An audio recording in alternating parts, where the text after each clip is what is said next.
Olá, minha amiga, olá, meu amigo, sejam bem-vindos a esse que é o nosso segundo episódio da série Advogado Nível Ouro, nossa quarta temporada, isso mesmo. O que é esse negócio de nível ouro? Nível ouro é quando o advogado atinge o faturamento de R$35 mil por mês de honorários trabalhando com holding familiar. Se você ainda não assistiu o primeiro episódio, só clicar aqui em cima nesse card que está aparecendo aqui na tela para você poder assistir ao primeiro episódio. E hoje eu vou te provar, e veja, eu não vou te mostrar, eu vou te provar por A mais B por que a sua conta não vai fechar se você continuar permitindo que a sua advocacia seja exclusivamente dependente do Poder Judiciário. Mas antes, vamos à vinheta da série Advogado Nível Ouro.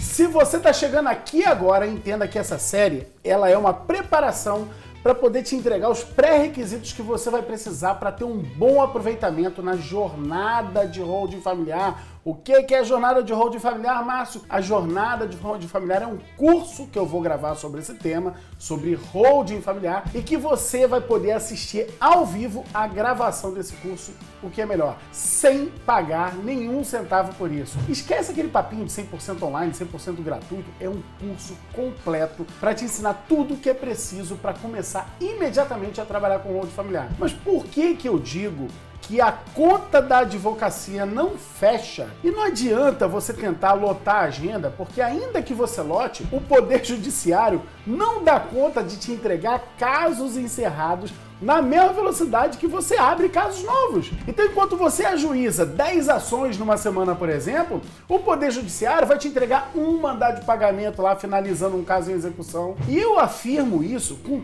todas as letras, porque eu já tive a curiosidade de enxergar os números da nossa carreira. Aliás, eu não entendo como é que todo advogado não olha para esses números antes de iniciar o próprio seu escritório de advocacia. Olha só, se você for montar uma barbearia, um pet shop, um salão de beleza, seja lá o que for, você vai fazer aquele monte de planilha, aquele monte de conta, até chegar numa previsão de que aquilo pode sim ser um bom negócio. E só depois você decide, então, abrir esse negócio. Cara, na advocacia, ninguém faz isso. Ninguém faz o mínimo de conta. E ainda bem que não faz, porque se fizesse, as faculdades de Direito estavam vazias. Eu acho que eu só fiz essas contas porque eu sempre quis ser advogado. Eu entrei na faculdade de Direito para me preparar para ser advogado. Fazer concurso, para mim, nunca foi assim uma opção. A advocacia jamais foi um plano B nas minhas pretensões. Então, eu precisava ter uma projeção de negócio para o meu escritório de advocacia. E tudo o que eu fiz foi olhar dados públicos, dados que são fornecidos pelo CNJ e pela própria OAB. Óbvio que as contas, as minhas contas, as contas que eu fiz há quase 2 décadas atrás, quando eu me formei, são com os números daquela época e já eram alarmantes. As contas que eu vou te mostrar aqui, elas são atuais, dos dias de hoje.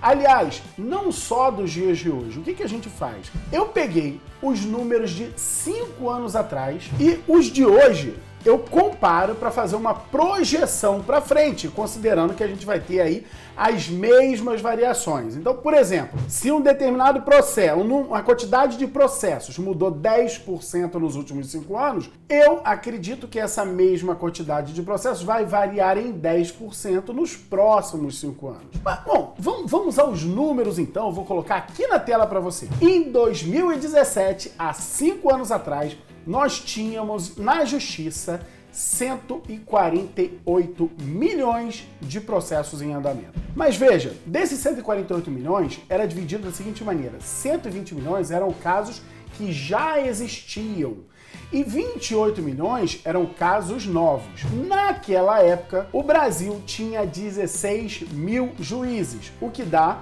uma média de 9 mil processos para cada juiz. Detalhe, naquela época, nós advogados éramos 800 mil inscritos na OAB. Isso dá uma conta de 185 processos para cada advogado. Agora, olha só o que mudou em 2022 e a variação percentual que a gente teve nesses 5 anos. A quantidade de processos tramitando, ela abaixou de 148 para 127 milhões de processos. Ou seja, isso representa uma queda de 14% na quantidade de processos na justiça. O que é interessante observar é que dos casos existentes, só caiu 11%, foi para 107 milhões. Já os casos novos caíram quase 30%. Caiu de 28 para 20 milhões de casos novos. Ou seja, o Poder Judiciário está se movendo, ele está se orquestrando, ele está se manifestando, ele está cuidando para que tenham menos casos novos na justiça, para que o acesso à justiça seja cada dia mais difícil, mais caro, menos gratuidade de justiça e por aí vai. Agora, outra coisa que mudou, a quantidade de juízes aumentou, pulou de 16 para 18 mil, ou seja, mudou 12%. Agora, a quantidade de processos por juiz já começou a melhorar mais. Caiu para 7 mil processos por juiz, o que significa dizer que cada juiz está trabalhando 22% a menos do que trabalhava há 5 anos atrás. E eu não estou aqui criticando os caras, não. Estão fazendo o trabalho deles. Agora, a quantidade de advogados é que foi absurda. Isso pulou de 850 mil advogados lá atrás para 1.300.000 advogados inscritos na OAB agora em 2022. São 50% a mais de advogados. Ou seja, a quantidade de processos por advogado caiu vertiginosamente. Caíram 42%. Hoje são 106 processos para cada advogado. Agora, a gente tem um outro dado que a gente precisa considerar. Quanto cada advogado ganha em cada processo desse? A remuneração média do advogado, ela é de R$ 4.080 por mês. Ah, Márcio, eu nem ganho isso, algumas pessoas falam aí pra mim. Olha, não sou eu quem diz isso. É o CAGED, o Cadastro Geral de Empregados e Desempregados, que é um cadastro feito pelo Ministério do Trabalho. Então, imagina só, cada processo que o advogado tem é responsável pela remuneração dele. Então, é só a gente dividir os R$ 4.080 por 106 processos. Isso significa dizer que cada processo remunera o advogado, em média, com R$ 38,50 por mês. E aí você tá falando mal do pobre coitado lá do audiencista e do correspondente porque ele cobra 80 pratas para fazer uma audiência ou uma diligência? Pô, passo mal, né? Ou então talvez você diga assim, ah, mas eu não ganho só isso por processo. Será mesmo? Faz o seguinte, assim que terminar de assistir esse vídeo aqui, pega os seus 12 últimos extratos, 12 extratos do ano de 2021, tá? Os seus extratos bancários do ano passado, e vê lá qual foi o total de todas as suas receitas. Beleza? Esquece o que você gastou, pega só as suas receitas. Agora pega o seu cadastro do seu escritório, que tem lá todos os processos que você ficou responsável no ano passado, e divide aí as suas receitas pelo número de processos que você cuida, que você tem dentro do seu escritório. Cara, legal, né? Você vai achar um número bem maior do que os 38,50, não foi? Bom, mas essa é a remuneração de cada processo por ano. Agora divide isso por 12. Você vai se assustar. Só para você ter ideia de como você vai se assustar, imagina só um advogado que a gente considera aí super bem sucedido na advocacia, uma advocacia média bem sucedida, sustenta bem a família e tal. Uma pessoa que cuida de uns 300 processos sozinha, e não é contencioso de massa que é tudo igual, não. 300 processos dos mais variados que um escritório de advocacia tem.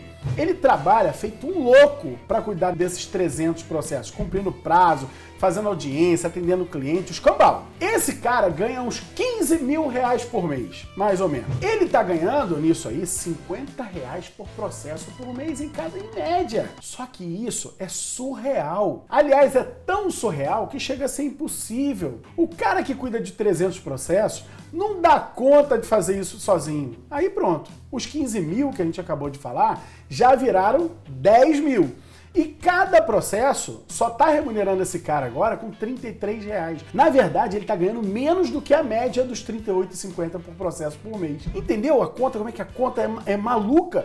E se você acha que a conta aqui já não fecha, ou que as suas contas elas estão bem até abaixo das que a gente acabou de ver aqui, calma. Mas calma, porque a gente nem terminou a nossa análise. Esses são os números atuais. Agora vamos usar as mesmas variações desses 5 anos até hoje para criar uma projeção, uma perspectiva para os próximos 5 anos. Vamos lá. Daqui a 5 anos, as perspectivas são que haja aí em torno de 109 milhões de processos em andamento. Isso aplicando lá as mesmas proporções.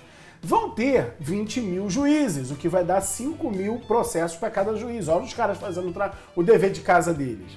Agora, a quantidade de advogados, ela vai chegar em 2 milhões de inscritos na OAB nos próximos 5 anos. Ou seja, nós vamos ter aí em torno de 55 processos para cada advogado. E nesse futuro bem próximo, com 2 milhões de advogados e que cada um cuida de 55 processos que te remuneram com R$ 38,50 por mês, a remuneração média do advogado ela vai ser um pouco mais que R$ 2.100. Aí tem uns malucos, uns polianas dizendo assim, R$2.000 por mês nem é tão mal assim. No Brasil, o salário mínimo é metade disso. Além de eu achar que esse pensamento é ridículo, absurdo, eu agora tenho todos os subsídios do mundo para acreditar que a advocacia desse jeito é um péssimo negócio. E eu acho péssimo negócio porque eu posso dar uma olhada no OLX, por exemplo, e ver que o Andrezinho, esse aqui, ó, o Andrezinho com S, para instalar ventilador de teto, tá lá o Andrezinho no OLX, para instalar ventilador de teto e fazer esse serviço lindíssimo que você tá vendo aí, né, com 2 buracos, uma loucura. Para fazer esse serviço, ele cobra R$ 150 para instalar o ventilador de teto. Se o Andrezinho com S trabalhar só de segunda a sexta, só umas 2 horas por dia, para instalar só um ventilador de teto por dia de trabalho, esse cara vai estar ganhando R$ 3.300, enquanto você vai estar ganhando R$ 2.100. E aí, quem acha que eu possa estar caçoando do Andrezinho com S do ventilador de teto, pô, tá muito enganado. Na verdade, eu vou caçoar, aliás, eu não. A vida vai caçoar de quem fizer 5 anos de faculdade de Direito, mais estágio, mais exame de ordem, mais 1 ano de espera entre se formar e receber a carteira da OAB. Isso para poder advogar e ganhar R$ 2.000 por mês? Definitivamente não dá. Você não pode mais deixar que a sua carreira fique dependendo do Poder Judiciário. Existe um caminho para isso. Aliás, eu vou te falar uma coisa, o Poder Judiciário também não te quer lá. E não sou eu que estou dizendo isso, não. Essas são as palavras do ministro Barroso. Você não acredita? Ouve aí o próprio Barroso falando. Ter que realizar em algum lugar do futuro uma grande campanha pela desjudicialização da vida no Brasil, porque não há estrutura, cara como seja, que possa suportar o crescente aumento de demanda, muitas vezes por demandas que poderiam ser evitadas por uma atuação profissional dos advogados, e acho que esse vai ser um novo campo profissional, que é a de composição dos litígios sem ação judicial. Acho que o advogado do futuro não vai ser aquele que propõe a ação, vai ser aquele que resolve sem propor a ação. Ou seja, o pior de tudo é que a culpa ainda parece ser do advogado, como se ele fosse o responsável por resolver o problema do Poder Judiciário moroso. Mas nem tudo também é desespero. A boa notícia é que existe luz no final desse túnel. E essa luz tem nome. Aliás, nome e sobrenome. E se chama holding familiar. Quando a gente monta um sistema de holding familiar, a gente busca basicamente 3 coisas. Organizar o patrimônio, proteger o patrimônio e principalmente organizar a sucessão para essa família não precisar passar pelo inventário. E ainda de quebra com isso, ter uma baita de uma economia, principalmente tributária, de até 90% comparado com os gastos do inventário. Se alguém tem um relógio ou joias, algo de valor móvel, talvez não precise nem fazer o inventário. O sujeito morreu, ele vai lá, pega o negócio na gaveta, bota no pulso, acabou. Se ele tem dinheiro em conta, tem família aí que às vezes consegue fazer um migué, fazer uma transferência lá depois do cara já não tá mais aqui, raspar o tacho da conta do falecido. O problema é explicar pro fisco depois de onde veio aquela dinheirama toda. Mas quando a família tem imóvel, aí não tem jeito. O único caminho era fazer o inventário.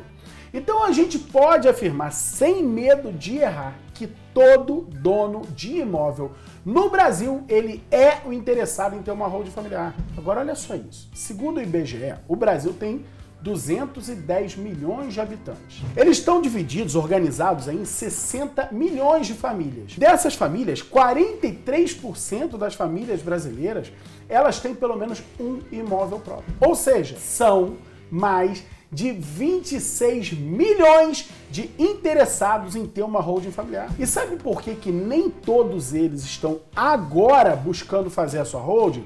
Porque a maioria das pessoas ainda não faz ideia do problema, que dirá da solução. E sabe por quê? O problema ainda é tão desconhecido de grande parte dos brasileiros, porque hoje ainda são apenas menos de 5 mil profissionais no Brasil inteiro trabalhando com holding familiar, nessa nova área do direito, que é o planejamento patrimonial da família, utilizando o sistema de holding familiar como ferramenta. Na medida em que mais e mais profissionais ingressam nessa área, mais eles contam para outros clientes o problema e, por conseguinte, a solução que eles oferecem como serviço. O difícil disso é que se trata de uma ferramenta que não se ensina na faculdade. Porque, veja, holding envolve um conjunto muito grande de áreas distintas do direito. É direito tributário, contrato, sucessão, empresarial, família, por aí vai. Enfim, são áreas que elas sequer se comunicam dentro da faculdade. Mas eu hoje estou aqui exatamente para anunciar uma boa nova para você. Dentro de alguns dias, a gente vai começar a jornada de holding familiar, que é esse curso que você vai ter a oportunidade de aprender exatamente tudo o que é preciso para trabalhar com holding familiar. E para se inscrever é bem simples. Basta você acessar o link que está aqui embaixo na descrição desse vídeo e fazer o seguinte, se inscrever. Depois de se inscrever, presta bem atenção numa coisa. Entra num grupo de WhatsApp que nós criamos exclusivamente para a jornada de holding familiar. Por quê? Porque lá eu vou te mandar um link para uma aula que eu vou fazer na próxima segunda-feira. Nessa aula eu vou te ensinar uma técnica em que você vai ter o seu primeiro cliente dentro da jornada, mas isso não é sem querer, é técnica. Você vai aprender, vai seguir um passo a passo que eu vou te dar, inclusive vou te dar um material escrito depois no próprio grupo de WhatsApp. Vai seguir um passo a passo para ter o seu primeiro cliente durante a jornada de holding familiar. Agora, você consegue imaginar isso? Enquanto você aprende, já tem a oportunidade de ter o seu primeiro cliente, então não perde a aula de segunda-feira. Eu vou mandar o link para você lá no grupo de WhatsApp da jornada. Então, vem comigo, vamos nessa, se inscreve para participar da jornada de holding familiar. E antes de sair, se inscreve aqui nesse canal, curte esse vídeo, ativa o sininho lá para receber as notificações aqui do canal, para receber inclusive o próximo vídeo da série Advogado Nível Ouro, que vai sair na terça-feira. Um forte abraço, até lá, até mais!